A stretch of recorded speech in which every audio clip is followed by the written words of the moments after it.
Everyone. As Andy mentioned, I'm Amanda Lee. I officially work for the Outagamie Wapaka Library System, but I am the OwlsNet manager, so I serve a wider region of Wisconsin. OwlsNet is a public library consortium consisting of 29 libraries from the Outagamie Wapaka Library System and the Nicolet Federated Library System. That's not all of the libraries in the Nicolet Federated Library System, but many of them. OwlsNet has one full-time cataloger and one part-time cataloging assistant that works for OWLS on system-wide cataloging. And Appleton Public Library has two full-time catalogers that mostly work on Appleton Public Library's items, but OWLS does contract with Appleton to do some system work. That's probably about 10 hours of their time doing system work. So we are using SkyRiver. Before SkyRiver, 9 of our libraries plus OWLS had access to OCLC connection, and we moved to SkyRiver in July of 2014. And we moved because of money. SkyRiver is costing us less than half of what we were paying for OCLC collection or connection, and more of our libraries can access SkyRiver than they could connection. We were also under the impression when we signed up for SkyRiver that more developments were going to happen with the product. That hasn't exactly panned out the way we expected it to. But that was another motivation for us to move. We thought it was going to be a product very similar to Connection. Today, all of our libraries can access SkyRiver through a Z3950 connection, so they never have to leave Sierra. Library staff can only bring in records. They can't overlay. We currently don't give them permission to edit bibliographic records in Sierra, and there is limited editing capabilities in the Z3950 version of SkyRiver. OWLS and Appleton staff are using a SkyRiver client. We have 2 versions of the client. We have a version that can update master records and one that can't. So the cataloging assistant and some copy catalogers at Appleton will use the non-editing version of SkyRiver. The client also allows for original record creation, and it ports directly into Sierra. Some of the pros from the member library perspective, all of our libraries have access to a bibutility tool, and they can bring fuller records into the database right away, which means materials get out onto the shelf faster. They aren't waiting for us to create something for them.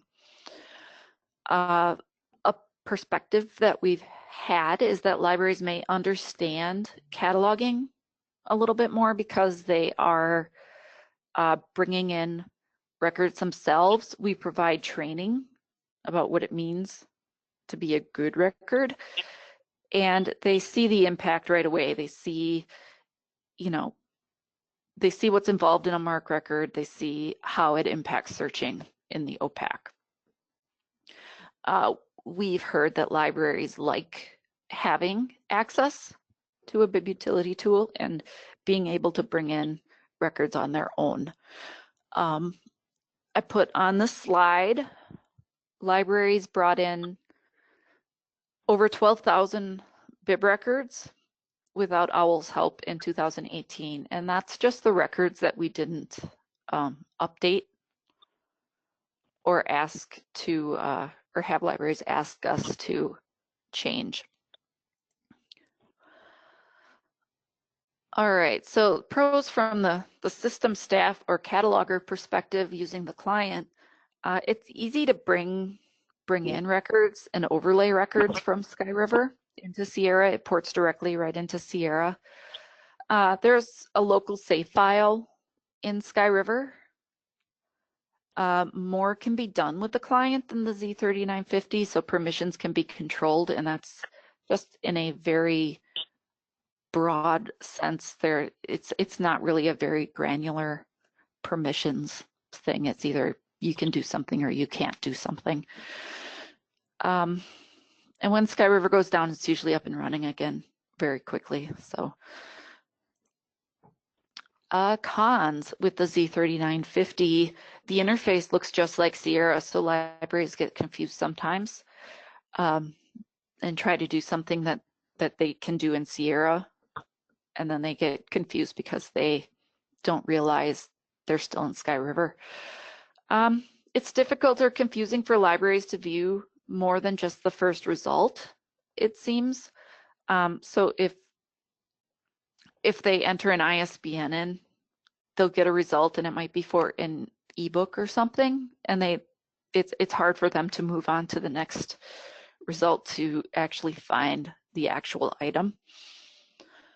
And there are often incomplete records in there. So libraries will they'll bring in something from SkyRiver, but then they'll immediately contact us and ask us to enter more information like page numbers, size information, series information, things like that. Cons from a system staff cataloger point of view, there's no quality control in SkyRiver. I asked Innovative about this a couple of IUGs ago, and they said the cooperative nature is the control.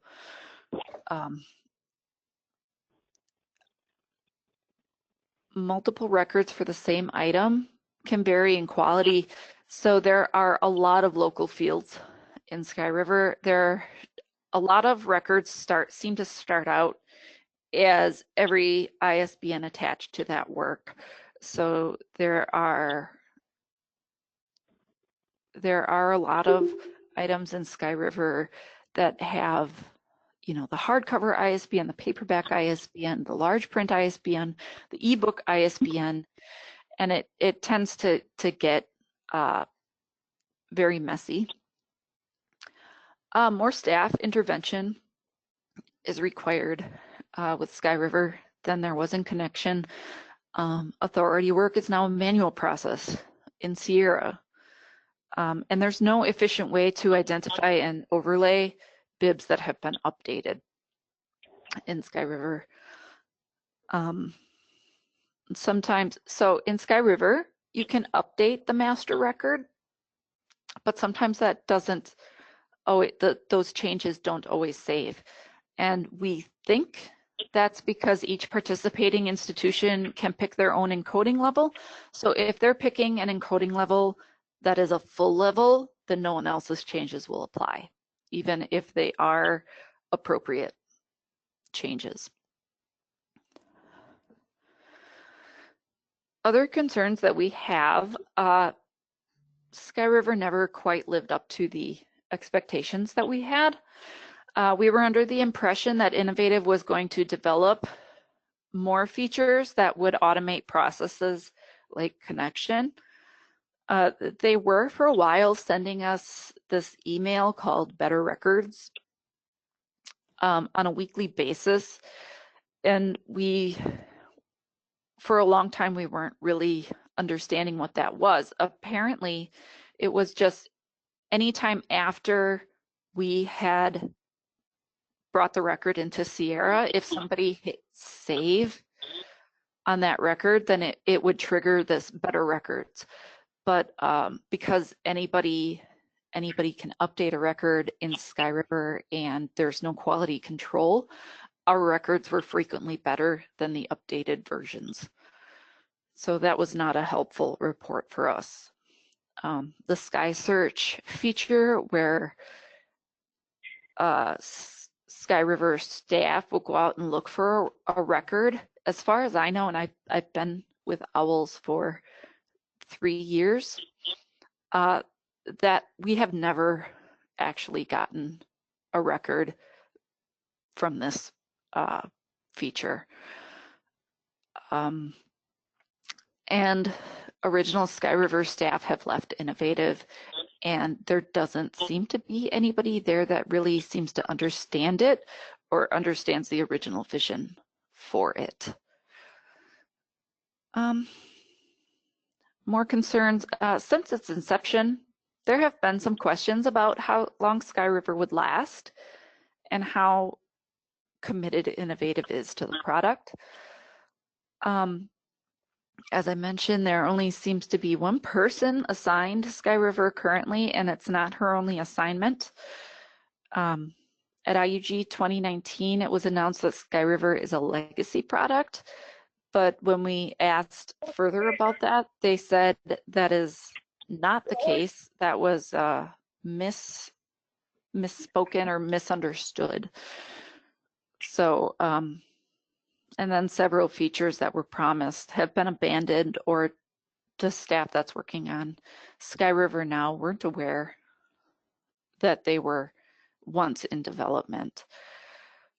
I went through that really very fast, so, but that's all I have.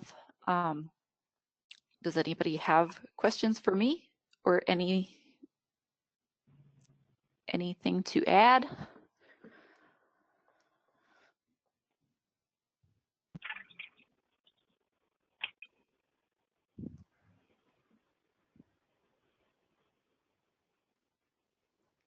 If you do have questions, feel free to unmute yourself and ask. But Nick and Alan on the line, if you have anything to share, feel free. Well, this is Nick. As I shared in my email to you and the folks behind this whole conversation about SkyRiver, one of their biggest things when I looked at this in 2015 was that they were cheaper and that they were going to be a direct growing competitor to OCLC's cataloging services, with cost savings being the big drive, and also not having that fun experience of going into OCLC and having to pick between 100 different records for something that was as close to what you had in hand. Instead, they would have less records and you could just kind of make them work for your local collection in your own ILS. But when it came down to it, their costs for us, because we're just kind of small and we were just going to try this as a one-shot within our own consortium, was actually double what we were paying for OCLC's services. And I could see how for a large consortium with multiple libraries, each individually paying for OCLC, this would have been a huge cost savings. But as just a small standalone library, it wasn't. And then kind of just watching what's being said here, it's like, oh Lord, they really didn't carry through with any of what they originally said this was going to be. Yeah, this is Amanda again. We've got a couple questions. This is an innovative product, but it does work with CIRSE ILSs as well. Would I recommend this product? We're satisfied enough with this product that we're not talking about going back. It has saved us a lot of money. There could be an argument that we're spending more on staff costs because the automated features are not there. So we're spending more time on authority work and overlaying records and some of these other things. But our libraries really like being able to bring in records, and I think we would have a hard time taking that away from them at this point. So I think it's beneficial in that it gives the libraries a little bit of independence and freedom to bring in records themselves, and that they can bring something in and get it on the shelf, and that's important to them. So that's important to us. I think it works. It works fine. We can find just about everything that we're looking for in SkyRiver. Like Nick was mentioning, one of the big things was you're only going to find one record in SkyRiver. That's not true.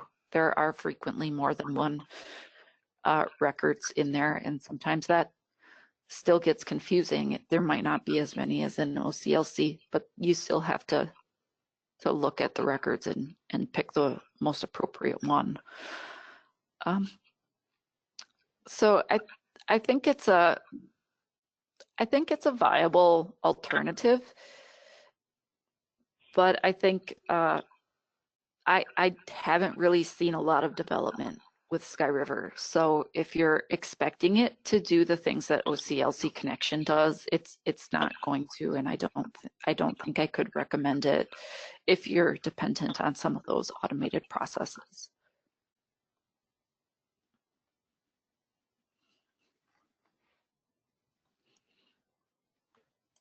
Thanks for that, Nick and Amanda. Does anybody else have questions or anything to add?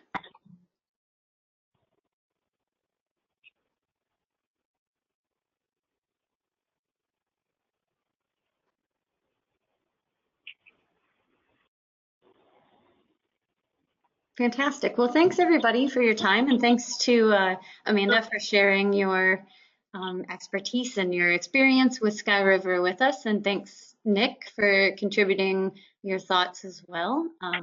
This was recorded, so I'll make sure to send it out to everybody in case you need to revisit the content. One thing to mention too, just to remind you, next month, Taco Tuesday, we'll have a presentation from SkyRiver, from Innovative, and there's a URL there at the bottom of your screen. It's just wills.org/Taco Tuesdays. If that thing would go away, there we go. As well as ProQuest and AVP, which used to be AV Preserve. So join us for that. Next month, there's a question in the chat on whether the slides will be shared. Amanda, are you willing to share your slides? Sure, I can do that. Yep, we will make sure that gets out to everybody then. Thank you. And thanks to our presenters, and thanks for attending today, everyone. Have a lovely day.